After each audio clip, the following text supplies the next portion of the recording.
ఓం నమ శివాయ. శ్రీ మాత్రే నమః. ఓం శ్రీ సాయిరాం. అందరికీ నమస్కారం అండి. కార్తీక సోమవారం పరమేశ్వరుడికి ఎంతో ఇష్టమైన రోజు. ఈరోజు ఉదయం మరియు సాయంత్రం స్నానం చేసే నీటిలో ఇది ఒక్కటి కలిపి స్నానం చేసుకుంటే చాలు, తిరుగులేని రాజయోగం పడుతుంది. మహాశివుడి అనుగ్రహంతో సకల ఐశ్వర్యాలు సిద్ధిస్తాయి. అంతేకాదు, కార్తీక సోమవారం రోజు నీటిలో ఇది వేసుకొని స్నానం చేస్తే 1 గంటలో కష్టాలు బాధలు పోతాయి, కైలాస ప్రాప్తి కలుగుతుంది. 1000 కోట్ల సంవత్సరాలు శివలోకంలో జీవిస్తూ ఉంటారు. ఇలా స్నానం చేయడం వలన మీ జన్మ జన్మల పాపాలు పోయి కోటి జన్మల పుణ్యం వస్తుంది. మీ శరీరంలోని మనోవ్యాధుల రోగాలు మీ శరీరానికి నూతన ఉత్తేజం ఉల్లాసం వస్తాయి. మరి కార్తీక సోమవారం రోజు నీటిలో ఏం వేసుకొని స్నానం చేయాలి అనే విషయాన్ని ఇప్పుడు ఈ వీడియోలో వివరంగా తెలుసుకుందాము. మరి ఫ్రెండ్స్, ఫస్ట్ అయితే కామెంట్ బాక్స్లో ఓం నమ శివాయ అని చెప్పి కామెంట్ అయితే చేయండి. హరహర మహాదేవ శంభో శంకర్ అని కామెంట్ చేయండి. అలాగే ఈ వీడియోకి ఒక లైక్ కొట్టి మాకు సపోర్ట్ చేయండి. కార్తీక సోమవారం రోజు గుడికి వెళ్ళినప్పుడు కానీ లేదా పూజ చేసినప్పుడు కానీ తెలుపు లేదా ఆకుపచ్చ రంగులో ఉండే దుస్తులు ధరిస్తే చాలా మంచిది. ఆడవారైనా సరే మగవారైనా కార్తీక సోమవారం రోజు ఈ రంగు దుస్తులు ధరిస్తే శివానుగ్రహం కలుగుతుంది, అష్టైశ్వర్యాలు సిద్ధిస్తాయి. కాబట్టి ఈరోజు ఈ దుస్తులను ధరించండి. అలాగే కార్తీక సోమవారం పూజ చేసుకునే స్త్రీలు ఉదయాన్నే నిద్రలేచి సన్నీటితో స్నానం చేసి ఇల్లంతా శుభ్రం చేసుకొని ఇల్లంతా పసుపు నీళ్లు చల్లుకోవాలి. గడపకు పసుపు రాసి కుంకుమ బొట్లు పెట్టి ఇంటి ముందు చక్కటి ముగ్గు వేసుకోవాలి. కార్తీక సోమవారం పూజను ఉదయం 6 నుండి 8 గంటల 15 నిమిషాల లోపు పూర్తి చేసుకోవాలి. కార్తీక సోమవారం పూజకు ఇదే శుభ సమయం. ఈరోజు ఉదయం ముందు పూజ గదిలో దీపాన్ని పెట్టి ఆ తర్వాత తులసి కోట దగ్గర దీపం పెట్టాలి. అలాగే కార్తీక సోమవారం రోజు మీకు ఏ సమయంలోనైనా సరే కుక్క కనిపిస్తే ఆ కుక్కకు పాలు పంచదార కలిపిన అన్నాన్ని పెట్టండి. అలా పెట్టడం వలన జన్మజన్మల పాపాలు పోతాయి, మీకు మహాపుణ్యం వస్తుంది. కార్తీక సోమవారం రోజు మీరు శివాలయానికి వెళ్ళినప్పుడు అక్కడ మామూలు దీపంతో పాటుగా ఒక ఉసిరి దీపాన్ని కానీ లేదా ఒక కొబ్బరి దీపాన్ని కానీ ఒక ఉమ్మెత్త దీపాన్ని కానీ వెలిగించండి. అలా వెలిగిస్తే పరమేశ్వరుడి యొక్క సంపూర్ణ అనుగ్రహం సిద్ధిస్తుంది, ఐశ్వర్యాలు కూడా ప్రాప్తి కలుగుతుంది. పూర్ణిమ రోజు కృతికా నక్షత్రం ఉన్న మాసాన్ని కార్తీక మాసం అంటారు. కార్తీక నక్షత్రం అగ్ని నక్షత్రం. శివుడి 3వ నేత్రం అగ్ని. తన తనయుడు కుమారస్వామిని కృతికలనే ఋషి పత్నులు పెంచడం వల్ల వారి పేరుతో ఉన్న కార్తీక మాసం అంటే ఆ మహాశివుడికి కూడా ఎంతో ఇష్టం. కార్తీక మాసంలోని సోమవారాలు చాలా విశేషమైనది. తెలుగు పంచాంగం ప్రకారం తెలుగు నెలలో ప్రతి ఒక్క నెలకు ఏదో ఒక ప్రత్యేకత ఉంటుంది. అయితే అన్నిటికంటే కూడా కార్తీక మాసానికి ఎంతో ప్రాధాన్యత ఉంది.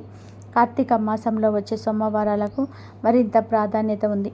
కార్తీక సోమవారంను పరమేశ్వరుడికి ప్రత్యేక పూజలు చేసి ఉపవాస వ్రతం ఆచరించి దాన ధర్మాలు చేస్తే సకల పాపాల నుండి విముక్తి పొందవచ్చునని శాస్త్రాలు చెప్తూ ఉన్నాయి. కార్తీక సోమవారం అంటే శుభానికి సంకేతం. ఈ పవిత్రమైన రోజున సుమంగళి స్త్రీలు భక్తి శ్రద్ధలతో బోల శంకరుని పూజిస్తే దీర్ఘ సుమంగళి భాగ్యం కలిగిస్తుందని నమ్ముతూ ఉంటారు. అంతేకాదు, సోమవారం రోజున సూర్యోదయానికి ముందే నిద్రలేచి ప్రవహించే నదిలో స్నానం చేసి హరహర శంభో హరహర మహాదేవ అంటూ ఈశ్వరుణ్ణి స్మరించుకుంటే కష్టాలన్నీ కూడా తొలగిపోయి అష్టైశ్వర్యాలు లభిస్తాయి. కార్తీక మాసంలోని సోమవారం పూట ఉపవాసం ఉండి పరమేశ్వరుని భక్తి శ్రద్ధలతో పూజించాలి. ఇలా చేయడం వలన కైలాసవాస దర్శనం భాగ్యం కలుగుతుందని శాస్త్రాల్లో వివరించబడింది. దీన్నే కార్తీక నక్తాలని కూడా అంటారు. సాధారణంగానే సోమవారం అంటే ఈశ్వరుడికి ప్రీతికరమైనది. అందులోనూ కార్తీక సోమవారాలంటే శివుడికి మరింత ఇష్టం.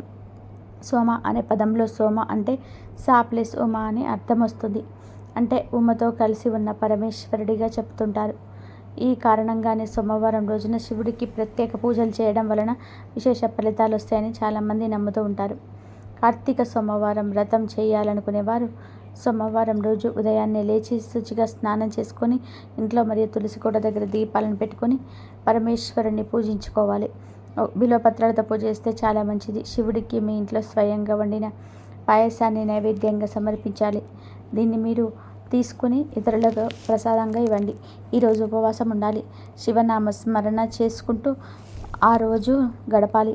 తర్వాత ఆ రోజు సాయంత్రం ఏదైనా పరమేశ్వరుని ఆలయానికి వెళ్ళి కార్తీక దీపం వెలిగించటం వలన సకల దోషాల నుంచి విముక్తి లభిస్తుంది.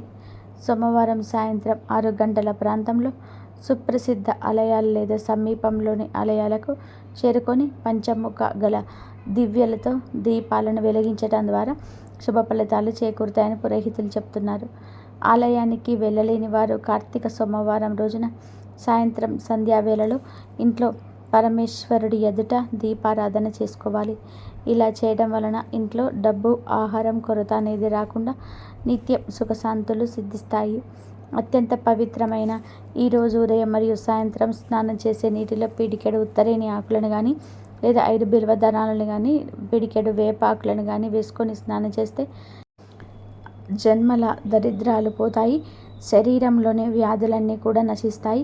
మహాశివుడికి ఉత్తరేణి ఆకులంటే ఎంతో ఇష్టమని శివపురాణం చెప్తుంది కనుక ఈ కార్తీక సోమవారం రోజు చక్కగా గుప్పెడు ఉత్తరేకుల ఆకులను తెచ్చుకొని ఆకులను నీటిగా చేతితో నలిపి నీటిలో కలిపి స్నానం చేయాలి. ఉత్తరేణి ఆకులు దొరకని వారు 5 బిల్వ దళాలను చేతితో నలిపి నీటిలో వేసుకొని స్నానం చేయవచ్చు. ఉత్తరేణి ఆకులు, బిల్వ దళాలు ఈ 2 దొరకని వారు పిడికెడు లేత వేపాకులు తెచ్చుకొని నీటిలో వేసుకొని స్నానం చేయాలి.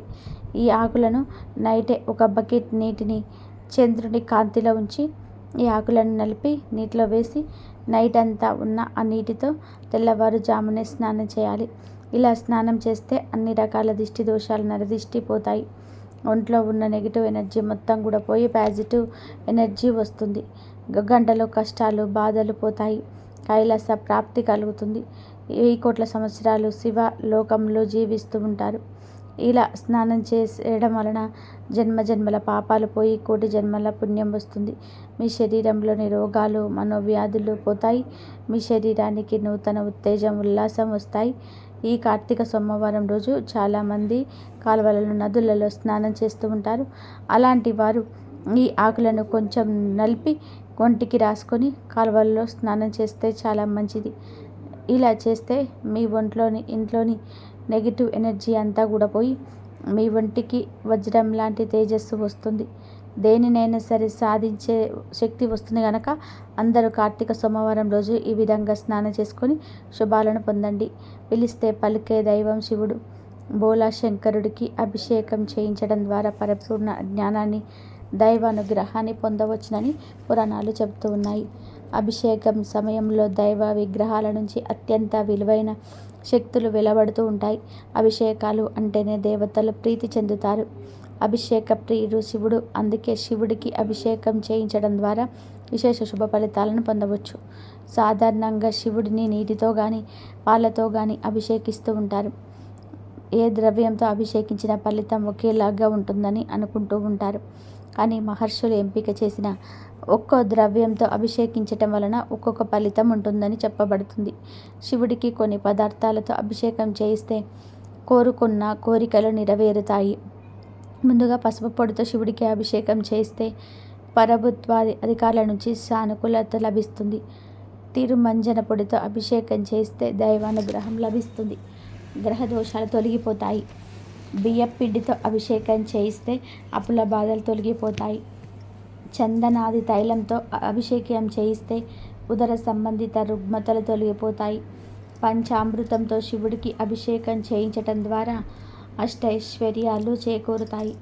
నేతితో శివాభిషేకం చేస్తే మోక్షం సిద్ధిస్తుంది. పాలతో పరమాత్మకు అభిషేకం చేస్తే ఆయుర్దాయం పెరుగుతుంది. పెరుగుతో శివాభిషేకం ద్వారా సంతాన ప్రాప్తి చేకూరుతుంది. బత్తాయి పండ్ల రసంతో శివాభిషేకం చేస్తే ఆరోగ్యం సిద్ధిస్తుంది. అనారోగ్యాలు మాయమవుతాయి. చెరుకు రసంతో శివాభిషేకం చేయిస్తే ఆయుర్దాయంతో పాటు సంపూర్ణ ఆరోగ్యం లభిస్తుంది. నిమ్మ రసంతో శివాభిషేకం చేస్తే శత్రు భయం ఉండదు, యమ భయం ఉండదు. కొబ్బరి నీటితో శివాభిషేకం చేస్తే ఉన్నత పదవులు, హోదా, గౌరవం, కీర్తి చేకూరుతుంది. ఉసిరికాయ పొడితో శివాభిషేకం చేస్తే రోగాలు మటుమాయమవుతాయి. పన్నీరుతో శివాభిషేకం చేస్తే సంతోషకరమైన జీవనం ప్రాప్తిస్తుంది. చందనంతో శివాభిషేకం చేయడం ద్వారా కీర్తి ప్రతిష్టలు వెలువడిస్తాయి. గరిక నీటితో శివాభిషేకం చేస్తే నష్టమైన ద్రవ్యం తిరిగి పొందగలరు. పెరుగుతో అభిషేకిస్తే బలము, ఆరోగ్యము, యశస్సు లభించును. భస్మాభిషేకంతో పాపాలు లభించును. అన్నాభిషేకం ద్వారా ఇతి బాధలుండవు, సకల సంతోషాలు సిద్ధిస్తాయి. తేనెతో ఈశ్వరుడికి అభిషేకం చేస్తే అద్భుతమైన గాత్రం సొంతమవుతుందని ఆధ్యాత్మిక పెద్దలు చెప్తున్నారు. కార్తీక సోమవారం గురించి కార్తీక పురాణంలో ఎంతో చక్కగా వివరించారు. ఒకసారి జనక మహారాజు వశిష్ఠ మహామునిని కార్తీక మాసం గురించి వివరించమని అడగగా అందులో భాగంగా కార్తీక సోమవారాల పవిత్రత గురించి వశిష్ఠుల వారు జనక మహారాజుకు ఇలా చెప్తారు. జనక మహారాజా, కార్తీక మాసంలో సోమవార వ్రతానికి భక్తి శ్రద్ధలతో ఆచరించేవారు శివానుగ్రహం పొంది చివరికి కైలాసాన్ని చేరుకుంటారు. కార్తీక మాసంలో వచ్చే ఏ సోమవారం రోజైనా సరే స్నాన జపాదులను ఆచరించిన వారు 1000 అశ్వమేధ యాగాలను చేసినంత ఫలితాలు పొందుతారు. కార్తీక సోమవారం రోజు ఈ 6 పద్ధతులు ఒక పద్ధతిలో కార్తీక సోమవార వ్రతాన్ని ఆచరించిన వారి జన్మ ధన్యమవుతుందని వివరించారు. ఆ 6 పద్ధతులు ఏమిటి అంటే 1 ఉపవాసము, 2 ఏకభుక్తము, 3 నక్తము, 4 ఆయాచిత్తము, 5 స్నానము, 6 తినము.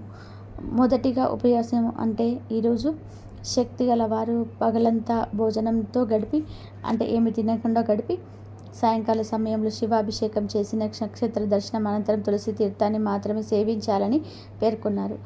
ఉపవాసం అంటారు. ఇది సాధ్యం కాని వారు 2వ పద్ధతి ఏకభుక్తము. ఏకభుక్తం అంటే ఉదయం స్నాన దాన జపాలను విధిగా చేసుకొని మధ్యాహ్నం భోజనం చేసి రాత్రి భోజనానికి బదులు తులసి తీర్థం మాత్రమే తీసుకోవాలి. దీన్ని ఏకభుక్తము అంటారు. ఇది కూడా సాధ్యం కాని వారు 3వ పద్ధతి నక్తము పాటించాలి. అంటే ఈ పద్ధతిలో పగలంతా కూడా ఉపవాసం ఉండి రాత్రి నక్షత్ర దర్శనం తర్వాత భోజనం కానీ ఆహారంను స్వీకరించాలి. దీనిని నక్తము అంటారు. ఈ ఉపవాస పద్ధతి ఆ మహాశివుడికి అత్యంత ప్రీతికరమైనది. ఇక ఇది కూడా సాధ్యం కాని వారు 4వది అయిన ఆయాచిత్తమును పాటించాలి. ఆయాచిత్తము అంటే భోజనానికి తాము ప్రయత్నించకుండా ఎవరైనా సరే వారికి వారుగా పిలిచి పెడితే మాత్రమే భోజనం చేయడాన్ని ఆయాచిత్తము అంటారు. ఇది కూడా సాధ్యం కాని వారు 5వ పద్ధతి అయిన స్నానం ఆచరించాలి. అంటే ఈరోజు స్నానం చేసి ఆహార నియమాలు పాటించకుండా శివ పంచాక్షరి మంత్రాన్ని పఠించాలి. ఇక ఇది కూడా సాధ్యం కాని వారు 6వ పద్ధతి అయిన తిలాదానం చేయాలి. తిలాదానం అంటే మంత్ర జప విధులు కూడా తెలియని వారు ఈరోజు నువ్వులను ఒక సద్బ్రాహ్మణుడికి దానం చేసినా సరిపోతుంది. దీనినే తిలాదానం అంటారు. ఈ 6 పద్ధతులు ఈరోజు ఏదో ఒకటి ఖచ్చితంగా ఆచరించాలి. ఏ పద్ధతిని కూడా ఈ కార్తీక సోమవారం నాడు ఆచరించకుండా ఉంటే వారు 8 యుగాల పాటు కుంభీపాక రఘురవాది నరకాలను పొందుతారని జనక మహారాజుకు వశిష్ఠుల వారు చెప్పారు. అంతేకాదు కార్తీక మాసంలో వచ్చే ప్రతి సోమవారం నాడు పగలంతా ఉపవాసం ఉండి రాత్రి నక్షత్ర దర్శనం అనంతరం రాత్రి మాత్రం భోజనం చేస్తారు. అంతా కూడా ఓం నమ శివాయ అనే పంచాక్షరి మంత్రాన్ని జపిస్తూ ఉంటే తప్పనిసరిగా శివానుగ్రహం కలిగి అష్టైశ్వర్యాలు భోగభాగ్యాలు కలిగి శివ సాహిత్యాన్ని పొందుతారని వశిష్ఠ మహాముని జనక మహారాజుతో చెప్పారు. ఈ కార్తీక సోమవారం రోజు అందరూ ఎంతో నిష్టగా ఉపవాసం ఉంటారు, పూజలు చేస్తూ ఉంటారు. కానీ తెలియక ఈ కూరను తినేస్తూ ఉంటారు. అలా ఈ కూరను తినడం వలన మీరు చేసిన పూజలకు ఎటువంటి ఫలితం రాదు. పూజలన్నీ కూడా వృధాగా పోతాయి. అందుకే కార్తీక సోమవారం రోజు అసలు ఈ కూరను తినకూడదని కూడా పురాణాలు చెప్తున్నాయి. ముఖ్యంగా ఈ కార్తీక సోమవారం రోజు పొరపాటున కూడా ఇంట్లో ఆడవాళ్ళు వంకాయ, పుట్టగొడుగులు, గుమ్మడికాయ కూరలను వండకూడదు. ఈరోజు ఎవరు ఈ కూరలను తినకూడదు అని శాస్త్రాలు చెప్తూ ఉన్నాయి. కూరల రూపంలో అయినా సరే, ఫ్రైల రూపంలో అయినా సరే, బజ్జీల రూపంలో, పచ్చళ్ళ రూపంలో, ఇలా ఏ రూపంలోనూ కూడా వంకాయ, పుట్టగొడుగులు మరియు గుమ్మడికాయ తినకూడదు. కాదని కార్తీక సోమవారం రోజు వంకాయలు కానీ, పుట్టగొడుగులను కానీ, గుమ్మడికాయను కానీ తింటే అప్పుల పాలైపోతారు. లేనిపోని కష్టాలు వస్తాయి. చేతిలో ధనమంతా కూడా ఖర్చు అయిపోతుంది. ఐశ్వర్యం హరించుకుపోతుంది. మహాపాపం తగులుతుంది. మీరు చేసే పూజలకు ఫలితం రాదు. శివుడి కోపానికి గురి అవుతారు.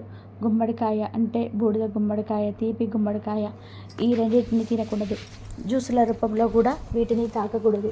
కనుక ఈరోజు గుమ్మడికాయను కూర రూపంలో కావచ్చు, పులుసు రూపంలో కావచ్చు, గుమ్మడికాయలను రూపంలో కావచ్చు, గుమ్మడి వడియాల రూపంలో కావచ్చు, అలాగే గుమ్మడికాయతో హల్వా చేస్తారు, ఆ రూపంలో కావచ్చు, జ్యూస్ రూపంలో కావచ్చు, ఇలా ఏ రూపంలోనూ కూడా గుమ్మడికాయను తినకూడదు. ఈ మధ్యన చాలామంది గుమ్మడికాయ జ్యూస్ను ప్రతిరోజు తాగుతూ ఉన్నారు. అలా తాగితే ఆరోగ్యానికి చాలా మంచిది. కానీ ఈ ఒక్కరోజు మాత్రం అలా చేయవద్దు. గుమ్మడికాయను ఏ రూపంలోనూ తీసుకోవద్దు. అలాగే పుట్టగొడుగులను కూడా తినవద్దు. పుట్టగొడుగులు అంటే చాలామందికి ఇష్టం. కానీ కార్తీక సోమవారం రోజు దయచేసి వాటిని తినొద్దు. వీటితో పాటుగా వంకాయను కూడా ఏ రూపంలో తినొద్దు. వంకాయ బజ్జీ, వంకాయ పచ్చడి, వంకాయ కూర ఫ్రై, సాంబార్లో వేసుకొని కానీ ఏ రూపంలో కూడా తినవద్దు. ఈ 3 కూరలను తెలియక తిన్నా కూడా మహాదోషం కలుగుతుంది. కనుక కార్తీక సోమవారం రోజు ఎవరు కూడా ఈ కూరలను వండవద్దు, తినవద్దు. వీటితో పాటుగా కార్తీక సోమవారం రోజు నాన్ వెజ్ కూడా తినకూడదు. అంటే మాంసము, చేపలు, రొయ్యలు, పీతలు, నత్తలు, గుడ్లు ఇలాంటివి ఏమీ కూడా ఈరోజు టచ్ చేయకూడదు. కాబట్టి కూరల రూపంలో కాదు, ఏ రూపంలో కూడా వీటిని స్వీకరించకూడదు. దాదాపు అందరూ కార్తీక మాసంలో నాన్ వెజ్ తినాలి. కానీ కొంతమంది పూజలు చేయని వాళ్ళు తినేస్తుంటారు. అలాంటి వారు ఆదివారం రోజు మాంసం దుకాణాల దగ్గరికి వెళ్ళి మాంసము, చేపలు ఏదో ఒకటి తెచ్చుకొని వండుకొని తింటూ ఉంటారు. ఆ కూర మిగిలిపోతే ఫ్రిడ్జ్లో పెట్టుకొని మళ్ళీ సోమవారం రోజు తింటూ ఉంటారు. కానీ గుర్తుపెట్టుకోండి, అలా కూడా ఈరోజు నాన్ వెజ్ తినకూడదు. మీరు కార్తీక మాసం వ్రతం పాటించకపోయినా కార్తీక మాసంలో మిగతా రోజుల్లో నాన్ వెజ్ తిన్నా పర్వాలేదు. కానీ కనీసం ఒక కార్తీక సోమవారంలో మాత్రం నాన్ వెజ్ తినకుండా ఉండండి. కాదని కార్తీక సోమవారం రోజున నాన్ వెజ్ తిన్నారంటే మాత్రం భవిష్యత్తులో ఎన్ని ఘోరాలు జరుగుతాయో చెప్పలేం. పరమేశ్వరుడి ఆగ్రహానికి గురి అవుతారు. ఎక్కడ లేని కష్టాలన్నీ కూడా మీకు వస్తాయి. అంతేకాదు, ఎవరైతే కార్తీక సోమవారం రోజు నాన్ వెజ్ తింటారో వారి నరకానికి పోతారని కార్తీక పురాణం చెబుతుంది. కనుక దయచేసి కార్తీక సోమవారం రోజు నాన్ వెజ్ తినవద్దు. వంకాయ, పుట్టగొడుగులు, గుమ్మడికాయ, నాన్ వెజ్ ఈ కూరలను కార్తీక సోమవారం రోజు తినకూడదు. కాదని తింటే చేతిలో ధనమంతా కూడా పోతుంది. అప్పుల పాలైపోతారు. పరమేశ్వరుడి ఆగ్రహానికి గురి అవుతారు. నరకానికి పోతారు. కనుక ఎవరు ఈరోజు ఈ కూరలను తినకుండా జాగ్రత్తగా ఉండండి. ఇంకా ఎంతో పవిత్రమైన ఈ కార్తీక సోమవారం రోజున మీరు ఈ చెట్టును తాకితే చాలు, మీ దశ మారిపోతుంది. కనుక బాధలన్నీ పోతాయి. కైలాస ప్రాప్తి కలుగుతుంది. 1000 సంవత్సరాలు శివలోకంలో జీవిస్తారు. ధనలాభం కలుగుతుంది. కోట్ల వర్షం కురుస్తుంది అని శాస్త్రాలు చెప్తూ ఉన్నాయి. హిందువులు అన్ని జీవుల్లోనూ కూడా దేవుణ్ణి చూస్తారు. అందువలనే ఆవులు వంటివి పూజనీయమైన జంతువులయ్యాయి. అలాగే కొన్ని పర్వతాలు పుణ్యస్థలాలయ్యాయి. కొన్ని నదులు పుణ్య నదులయ్యాయి. వాటికి ఆ పవిత్రత ఏ విధంగా వచ్చిందో వివరించే కథలు కూడా ఉన్నాయి. అలాగే చెట్లల్లో కూడా దేవుని చూశారు. కొన్ని చెట్లల్లో దేవతా వృక్షాలు అన్నారు. నిజానికి చెట్లు భూమి మీద సౌరశక్తిని గ్రహించుకునే కేంద్రాలలో ముఖ్యమైనవి. అవి మనకు కాయలు, పండ్లు, పువ్వులు, ఔషధాలు ఇవ్వడంతో పాటు వంట, చెరుకు వంటివి ఇచ్చి మానవాళి మనుగడకు ఎంతగానో తోడ్పడుతూ ఉన్నాయి. అయితే చెట్లకు కూడా మనుషుల మాదిరి ఆనందము, బాధ వంటివి ఉంటాయని మనువు పేర్కొన్నారు. ఈ విషయం ఆధునిక విజ్ఞాన శాస్త్ర విద్య కూడా నిరూపితమైంది. భారతీయ ఋషులు సైతం కొన్ని వృక్షాలను పవిత్రమైనవిగా పేర్కొన్నారు. ప్రత్యేకించి కార్తీక సోమవారం నాడు మారేడు చెట్టును తాకితే చాలు, శివానుగ్రహం కలుగుతుంది. కష్టాలన్నీ కూడా పోతాయి. మీ జీవితం అద్భుతంగా మారుతుంది. ఎందుకంటే కార్తీక సోమవారం నాడు మారేడు చెట్టుకు విపరీత శక్తులు వస్తాయి. మారేడు చెట్టులోని ధాతువులు యాక్టివేట్ అవుతూ ఉంటాయి. కనుక ఈరోజు మారేడు చెట్టును తాకితే ఒంట్లోని దోషాలు, రోగాలు, నెగిటివ్ ఎనర్జీ పోతాయి. మీకు తిరుగులేని రాజయోగం పడుతుంది. మీకుండే ధన సమస్యలు, కష్టాలు పోతాయి. కనుక కార్తీక సోమవారం రోజు మీకు ఎక్కడ మారేడు చెట్టు కనిపించినా ఆ చెట్టుకు చెంబుతో కొన్ని నీళ్లు పోసి తర్వాత మారేడు చెట్టు చుట్టూ కూడా 3 ప్రదక్షిణాలు చేయండి. ఆ తర్వాత మారేడు చెట్టు 11 సార్లు తాకండి. అలా తాకేటప్పుడు మనసులో మీ కోరికను చెప్పుకోండి. అలా చెప్పుకోవడం వలన మీ కోరిక త్వరగా నెరవేరుతుంది. ఇలా మారేడు చెట్టు తాకిన తర్వాత ఆ చెట్టు కింద ఒక మట్టి ప్రమిదలో ఆవు నెయ్యి లేదా నువ్వుల నూనె పోసి 3 ఒత్తులు వేసి దీపం ఒకటి పెట్టండి. తర్వాత కాసేపు మారేడు చెట్టు దగ్గర కూర్చోండి. మారేడు చెట్టు నుంచి వచ్చే గాలిని పీల్చండి. అలా పీల్చడం వలన మీకేమైనా రోగాలు, బాధలు ఉంటే పోతాయి. ఇదంతా చేసే టైం లేదు అనుకునేవారు కార్తీక సోమవారం రోజు జస్ట్ మారేడు చెట్టుకు తాకినా చాలు. అందులోని అద్భుత శక్తులు మీ శరీరంలోకి ప్రవేశించి మీ దశ మారిపోతుంది. సకల దేవతల అనుగ్రహం లభిస్తుంది. పరమేశ్వరుడి అనుగ్రహం లభిస్తుంది. మీ శరీరానికి మంచి పాజిటివ్ ఎనర్జీ వస్తుంది. మీ కష్టాలు బాధలు పోతాయి. తరతరాలకు తరగని ఐశ్వర్యం కలుగుతుంది. అంతేకాదు, ఇలా కార్తీక సోమవారం నాడు మారేడు చెట్టు తాకడం వలన చెట్టు మనల్ని నరకం నుంచి తప్పిస్తుంది. కనుక మరణించాక నరక బాధలు ఉండకూడదు అనుకుంటే తప్పనిసరిగా కార్తీక సోమవారం రోజు మారేడు చెట్టును తాకాలి. మారేడు చెట్టు మహిమను గురించి శివపురాణం వివరిస్తుంది. సృష్టిలో మారేడు చెట్టుకు ఒక గొప్పతనం ఉంది. అది ఏమిటి అంటే పువ్వు పుయ్యకుండా కాయ కాస్తుంది. మారేడు దళం 3గా ఉంటుంది.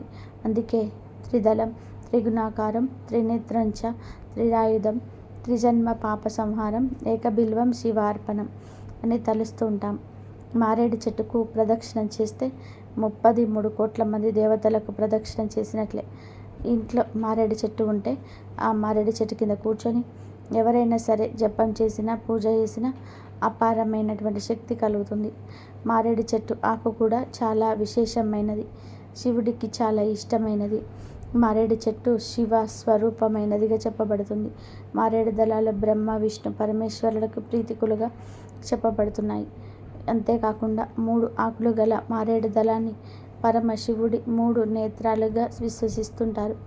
మారేడు చెట్టు మూలంలో సమస్త లోకాలలోని పుణ్యతీర్థాలు దాగుంటాయని చెప్పబడుతుంది. మారేడు చెట్టు మూలంలో నిలిచిన నీటితో స్నానం చేయడం వలన గంగా నది స్నానం అయితే లభిస్తుందని అంటుంటారు. మనకు శాస్త్రంలో 5 లక్ష్మీ స్నానములు ఉన్నాయని చెప్పారు.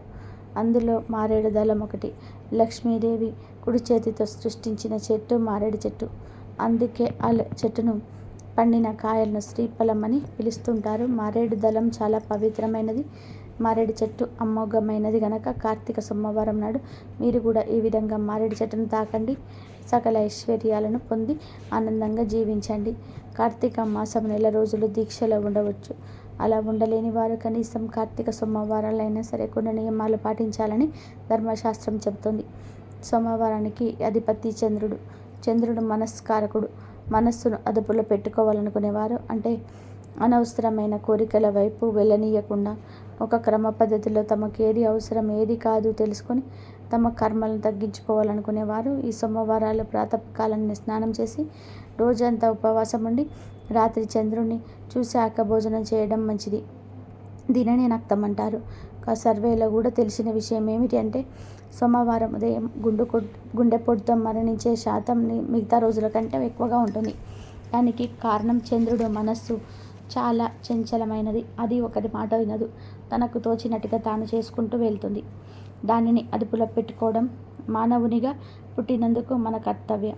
ఆ కర్తవ్యాన్ని మర్చి పనులు అనుకూలంగా జరిగి మంచి ఫలితం వస్తే తాము గొప్పగా చేశామని, పనులు అనుకూలంగా లేకపోతే భగవంతుడు అనుకూలించలేదని తమ గొప్పలు చెప్పుకుంటుంటారు. ఇది ఎంత మాత్రం సరైనది కాదు. మనస్సును అదుపులో పెట్టుకోవడం అందరికీ అవసరమే. కాబట్టి అందరూ తప్పకుండా కార్తీక మాసంలో ఈ సోమవారాల వ్రతం చేయాలి. కార్తీక సోమవారం అంతా కూడా పరమేశ్వరుని సేవలో ధరిస్తే విశేష ఫలితాలు వస్తాయి. కార్తీక సోమవారం ఆ పరమేశ్వరుడికి ఎంతో ఇష్టమైన రోజు. ఈ కార్తీక సోమవారం రోజున పరమశివుడికి అభిషేకాలు పూజలు చేయడం వల్ల స్వామివారు ప్రీతి చెంది ఆయన అనుగ్రహం ఎల్లవేళలా మనపై ఉంటుంది. కార్తీక సోమవారం రోజు ముత్తైదువులు ఆలయానికి వెళ్ళి శివుడిని దర్శిస్తే మాంగళ్య బలం చేకూరుతుంది. కార్తీక మాసంలో శివుడు ఆలయాలను సందర్శించి బిల్వదళాలతో ఆయన పూజించడం ఎంతో శుభమని పురాణాలు చెప్తున్నాయి. ఇక ఈ కార్తీక సోమవారం రోజు శివుడిని ఏ పూలతో పూజిస్తే మంచిదనే విషయానికి వస్తే పరమశివుడు భక్తుల దేవుడు. ఉదయపూర్వకంగా పూజిస్తే మహాదేవుడు కోరుకున్నవన్నీ కూడా ఇచ్చేస్తాడని చెప్తూ ఉంటారు. పూల విషయానికి వస్తే ఉమ్మెత్త శివుడికి ఇష్టమైన పుష్పం. అమృత మదనం నుండి వెలువడిన విషయాన్ని శివుడు తాగానే శివుడి వక్షస్థలం నుండి ఈ పుష్పం వచ్చింది. అందుకే మహం, శత్రుత్వం, అసూయ, ద్వేషం అనే విషయాన్ని వదిలించుకోవడానికి శివ పూజ సమయంలో ఉమ్మెత్త పుష్పాన్ని శివుడికి సమర్పిస్తూ ఉంటారు. ఈ పూలతో శివుడిని పూజిస్తే చేసిన పాపాల నుంచి విముక్తి లభిస్తుంది. అలాగే మందార పువ్వు. ఈ పువ్వుతో శివుడిని పూజిస్తే కైలాసంలో నివసించే వరం కలుగుతుంది. ఇంకొక పుష్పం కరవీర పుష్పం. కరవీర పువ్వు బ్యాక్టీరియాను చంపి వ్యాధులను దూరం చేస్తుంది. అనారోగ్యంతో ఉన్నవారు ఈ పువ్వును శివుడికి సమర్పించి భక్తితో పూజిస్తే తప్పకుండా అనారోగ్యం నయమవుతుంది. అలాగే శివుడికి మల్లె పూలను సమర్పిస్తే మీ ఇంట్లో ఐశ్వర్యము, సంపదలు పెరుగుతాయి. అలాగే శివుడిని గులాబీ పూలతో, తామర పూలతో, నల్ల కలువ పూలతో పూజించటం వలన 5 మహాపాపాలు తొలగిపోతాయి. అలాగే జిల్లేడు పూలతో శివుడిని ఆరాధిస్తే మీ కుటుంబంలో సమస్యలు తొలగిపోతాయి. కార్తీక సోమవారం ఈ పవిత్రమైన రోజున రాత్రి 12 గంటలలోపు శివుడి ఫోటో వెనుక ఒక అద్భుతమైన ఆకును పెడితే మీరు కటిక పేదవారికంలో ఉన్నా సరే ధనవంతులు అవుతారని పండితులు చెప్తున్నారు. ఈ ఒక్క చిన్న పని మీ జీవితాన్ని పూర్తిగా మార్చేస్తుంది. ఈ రహస్యాన్ని పాటించిన వారికి లక్ష్మీదేవి కటాక్షం లభిస్తుంది. ఈ ఆకును శివుడి ఫోటో వెనుక భక్తితో పెట్టిన వారికి అంతులేని ధనం, అదృష్టము కలుగుతాయని శాస్త్రాలు చెబుతూ ఉన్నాయి. ముఖ్యంగా కార్తీక సోమవారం లాంటి పవిత్రమైన రోజున ఇలా చేయడం వలన ఫలితం వేల రెట్లు పెరుగుతుంది. ఆర్థిక సమస్యలతో బాధపడే వారికి త్వరగా అప్పుల బాధ తీరి ఆర్థిక స్థిరత్వం లభిస్తుంది. మీ ఇంట్లో ధన ప్రవాహం మొదలవుతుంది. ఆగిపోయిన పనులు మళ్ళీ ప్రారంభమై సంపద వృద్ధి చెందుతుంది. ఇంట్లో ఉండే నెగిటివ్ ఎనర్జీ పోయి సుఖ సంతోషాలు, ప్రశాంతత నెలకొంటాయి. శివుడి అనుగ్రహం వలన కోరికలు నెరవేరి మీరు చేసే ప్రతి పనిలో విజయం లభిస్తుంది. సకల శుభాలు, ఆరోగ్యం, ఆయుష్ పెరుగుతాయి. ఇంట్లో ఉన్న పేదరికం పూర్తిగా తొలగిపోయి మీ కుటుంబం సుసంపన్నంగా మారుతుంది. కేవలం ఈ ఆకును పెట్టడం ద్వారానే ఇంతటి మహత్తరమైన మార్పు వస్తుందంటే అది శివుడికి ఎంత ప్రీతికరమైనదో అర్థం చేసుకోవచ్చు. ఆ పరమేశ్వరుడి అనుగ్రహం పొందడానికి ఇంతకంటే సులభమైన మార్గం మరొకటి ఉండదు. ఈ కార్తీక సోమవారం రోజున ఈ చిన్న పరిహారాన్ని తప్పకుండా పాటించి మీ జీవితాన్ని సంతోషమయం చేసుకోండి. మరి ఇంతకీ శివుడి ఫోటో వెనుక పెట్టాల్సిన ఆ ఆకు ఏమిటో ఇప్పుడు మనం ఈ వీడియోలో తెలుసుకుందాము. అంతకన్నా ముందు మా వీడియో నచ్చితే లైక్ చేసి షేర్ చేయండి. అలాగే మా ఛానల్ని కూడా సబ్స్క్రైబ్ చేసుకుని మాకు సపోర్ట్ చేయండి. అలాగే ఓం నమః శివాయ అని కామెంట్ చేయండి. ఇక వీడియోలోకి వస్తే కార్తీక మాసం హిందూ ధర్మంలో అత్యంత పవిత్రమైన మాసం. ఈ కార్తీక మాసంలో సాధారణ ఆకులకు దైవిక శక్తి ఉంటుంది. ఈ ఆకులంతా భక్తి శ్రద్ధలతో ఇంట్లో ఉంచుకోవడం వలన ఆయా దేవతల యొక్క అనుగ్రహం లభిస్తుంది.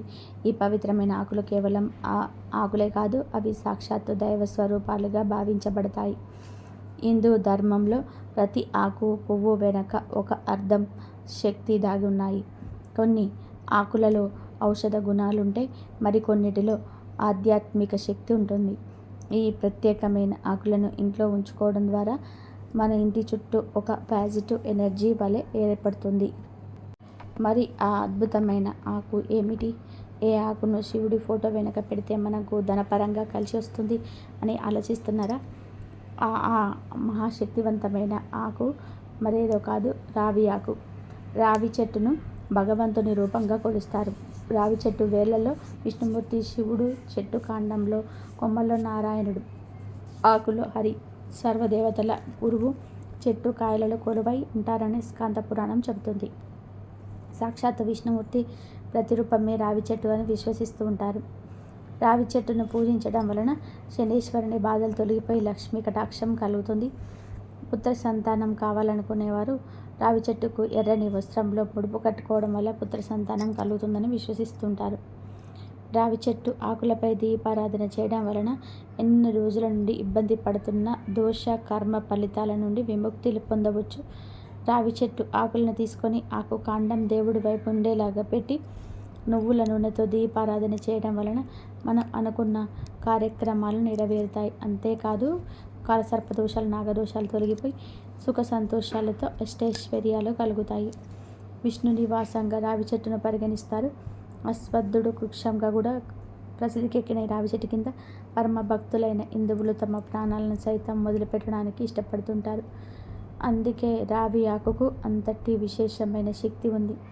శివుడికి బిల్వపత్రాలు ఎంత ప్రీతికరమో రావి ఆకు కూడా అంతే ప్రీతికరమైనది. ఈ కార్తీక సోమవారం రోజున మీరు చేయాల్సిన చిన్న పని ఇదే. ఈ కార్తీక సోమవారం రోజున సాయంత్రం లేదా రాత్రి 12 గంటల లోపు స్నానం చేసి శుభ్రమైన దుస్తులు ధరించి ఉదయమే కింద రాలిన ఒక రావి ఆకు తీసుకొని ఇంటికి రండి. లేదా సాయంత్రం 4 గంటలకు రావి ఆకును తీసుకొని ఇంటికి రండి. చెట్టు నుండి ఆకును తెంపకూడదు. రాలిపడిన ఆకును తెచ్చుకోండి. ఆ ఆకును చిలిగిపోకుండా పచ్చగా ఉంటే మంచిది. ఆ ఆకును పసుపు నీటితో కానీ గంగాజలంతో కానీ శుభ్రం చేయాలి. ఆ ఆకును శుభ్రం చేసే ముందు ఆకును రాగు పేట్లో పెట్టి ఒక చెంబులో స్వచ్ఛమైన నీటిని తీసుకొని అందులో పసుపు కానీ గంగాజలం కానీ పోసుకోవాలి. 2 చుక్కలు వేసి ఆ నీటిని ఆకుపై పోయాలి. ఆకు శుభ్రం చేసి దానిపై పసుపుతో కానీ కుంకుమతో కానీ లేదా కొద్దిగా చందనంతో కానీ స్వస్తిక్ గుర్తు వేయండి. ఆ ఆకు వేరే ప్లేట్లో పెట్టండి. ఇప్పుడు శివుడి ఫోటో లేదా విగ్రహం ముందు ఒక దీపం వెలిగించండి. ఆ తర్వాత ఆ రావి ఆకుని చేతులతో పట్టుకొని మీ కోరికలు నెరవేరాలని, అప్పులు తీరాలని, ధనవంతులు కావాలని మనస్ఫూర్తిగా శివుని ప్రార్థిస్తూ శివుడి ఫోటో వెనుక ఉంచండి. ఈ విధంగా చేయడం వలన రావి ఆకులో ఉన్న దేవత శక్తి మరియు కార్తీక సోమవారం యొక్క మహత్తరమైన శక్తి రెండు కలిసి మీ జీవితంలోనికి ధన ఆకర్షణను పెంచుతాయి. రావి ఆకులు అనేది లక్ష్మీదేవి కూడా ప్రీతికరమైనది. అందుకే ఈ ఆకును శివుడికి సమర్పించడం ద్వారా శివకేశవుల ఇద్దరి అనుగ్రహం లభించి మీ కష్టాలన్నీ దూరమవుతాయి. ఈ ఒక్క కార్తీక సోమవారం నాడు రావి ఆకును పెట్టడం ద్వారా మీ జీవితంలో అద్భుతమైన మార్పులు చూడడం ఖాయం. రావి ఆకును శివుడి ఫోటో వెనుక పెట్టిన తర్వాత దానిని అలాగే ఉంచకూడదు. ఆ ఆకును ఎండిపోయిన తర్వాతే తీయాలి. ఆకును తీయడానికి ముందు మీరు తప్పనిసరిగా తలస్నానం చేసి శుభ్రంగా ఉండాలి. ఎందుకంటే మనం పవిత్రంగా పూజించిన వస్తువును తీస్తున్నాం. ఆకును తీసుకొని ముందు ఆ కష్టాలను తీర్చినందుకు, నాకు ధనాన్ని ప్రసాదించినందుకు శివయ్యకు ధన్యవాదాలని మనస్ఫూర్తిగా చెప్పుకోండి. ఎండిన ఆకును పారే నీటిలో, అంటే నది, కాలువ లేదా చెరువు పారే నీరు లేకపోతే ఏదైనా పవిత్రమైన చెట్టు మొదట్లో మట్టిలో ఉంచవచ్చు. ఇంటి పరిసరాలలో లేదా చెత్త కుండీలో మాత్రం పడేయకూడదు. పాత ఆకును తీసిన తర్వాత మీరు కావాలనుకుంటే మనకు శుభ్రమైన రావి ఆకును అదేవిధంగా మళ్ళీ పెట్టవచ్చు. ముఖ్యంగా ప్రతి కార్తీక సోమవారం ఇలా చేయడం మీకు మరింత శుభకరం. ఈ చిన్న ఉపాయం మీ జీవితంలో సంతోషము, సంపద తీసుకొస్తాయి. ఈ వీడియో కనుక మీకు నచ్చినట్లయితే ప్లీజ్ లైక్ చేయండి, షేర్ చేయండి, సబ్స్క్రైబ్ చేయండి. మరొక మంచి వీడియోతో మళ్ళీ కలుద్దాం. ధన్యవాదాలు ఇంతవరకు చూసినందుకు.